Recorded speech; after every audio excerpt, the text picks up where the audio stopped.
the Chronicles of Antonio Pigafetta. March 16, 1521.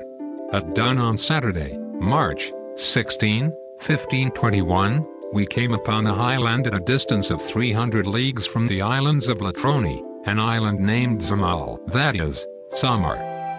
The following day, the Captain General desired to land on another island which was uninhabited and lay to the right of the above-mentioned island, in order to be more secure, and to get water and have some rest. He had 2 tents set up on the shore for the sick and had a sow killed for them.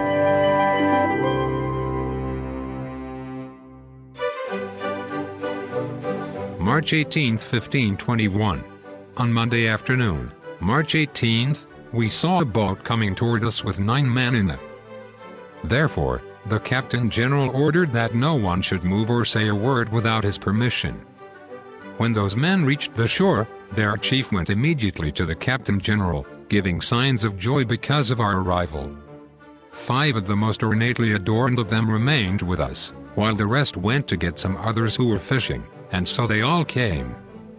The Captain General, seeing that they were reasonable men, ordered food to be set before them, and gave them red caps, mirrors, combs, bells, ivory, boccassini, and other things. When they saw the captain's courtesy, they presented fish, a jar of palm wine, which they call arraca, that is, arrack, figs more than 1 palmo long, that is, bananas, and others which were smaller and more delicate, and 2 coconuts. They had nothing else then, but made us signs with their hands that they would bring ame or rice, and cocoa nuts and many other articles of food within 4 days. Cocoa nuts are the fruit of the palm tree. Just as we have bread, wine, oil, and milk, so those people get everything from that tree. They get wine in the following manner. They bore a hole into the heart of the said palm at the top called palmito, that is, stock, from which distills a liquor which resembles white must. The liquor is sweet but somewhat tart, and is gathered in canes of bamboo as thick as the leg and thicker. They fasten the bamboo to the tree at evening for the morning, and in the morning for the evening. That palm bears a fruit, namely, the coconut, which is as large as the head or thereabouts. Its outside husk is green and thicker than 2 fingers. Certain filaments are found in that husk, whence is made cord for binding together their boats. Under that husk there is a hard shell, much thicker than the shell of the walnut, which they burn and make therefrom a powder that is useful to them. Under that shell there is a white marrowy substance 1 finger in thickness, which they eat fresh with meat and fish as we do bread. And it has a taste resembling the almond. It could be dried and made into bread. There is a clear, sweet water in the middle of that marrowy substance which is very refreshing. When that water stands for a while after having been collected, it congeals and becomes like an apple. When the natives wish to make oil, they take that coconut, and allow the marrowy substance in the water to putrefy. Then they boil it and it becomes oil like butter. When they wish to make vinegar, they allow only the water to putrefy, and then place it in the sun, and a vinegar results like that made from white wine. Milk can also be made from it, for we made some. We scraped that marrowy substance and then mixed the scrapings with its own water, which we strained through a cloth, and so obtained milk like goat's milk. Those palms resemble date palms, but although not smooth they are less knotty than the latter. A family of X persons can be supported on 2 trees, by utilizing them week about for the wine, for if they did otherwise, the trees would dry up. They last a century. Those people became very familiar with us. They told us many things, their names and those of some of the islands that could be seen from that place. Their own island was called Zulun, and it is not very large. We took great pleasure with them, for they were very pleasant and conversable.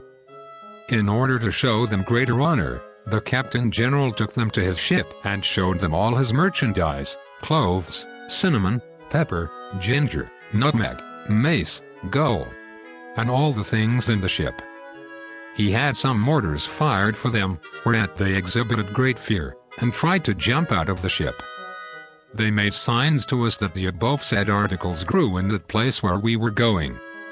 When they were about to retire, they took their leave very gracefully and neatly, saying that they would return according to their promise. The island where we were is called Hamanu. But inasmuch as we found 2 springs there of the clearest water, we called it Aquanadali Buoni Segnoli, that is, the watering place of good signs. For there were the first signs of gold which we found in those districts.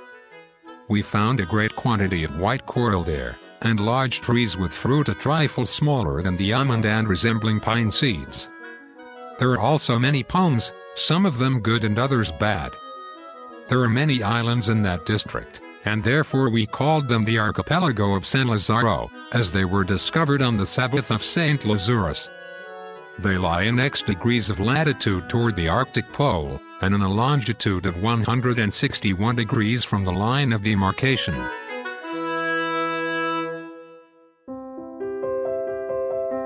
March 22, 1521. At noon on Friday, March 22nd, those men came as they had promised us, in 2 boats, with coconuts, sweet oranges, a jar of palm wine, and a cock, in order to show us that there were fowls in that district. They exhibited great signs of pleasure at seeing us. We purchased all those articles from them. Their signier was an old man who was painted, that is, tattooed. He wore 2 gold earrings, scioni, in his ears, and the others many gold armlets on their arms and kerchiefs about their heads. We stayed there 1 week, and during that time our captain went ashore daily to visit the sick, and every morning gave them coconut water from his own hand, which comforted them greatly. There are people living near that island who have holes in their ears so large that they can pass their arms through them.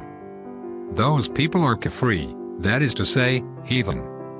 They go naked, with a cloth woven from the bark of a tree about their privies, except some of the chiefs who wear cotton cloth embroidered with silk at the ends by means of a needle.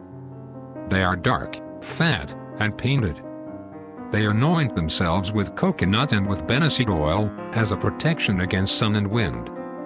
They have very black hair that falls to the waist, and use daggers, knives, and spears ornamented with gold, large shields, fascines, javelins, and fishing nets that resemble Rizali.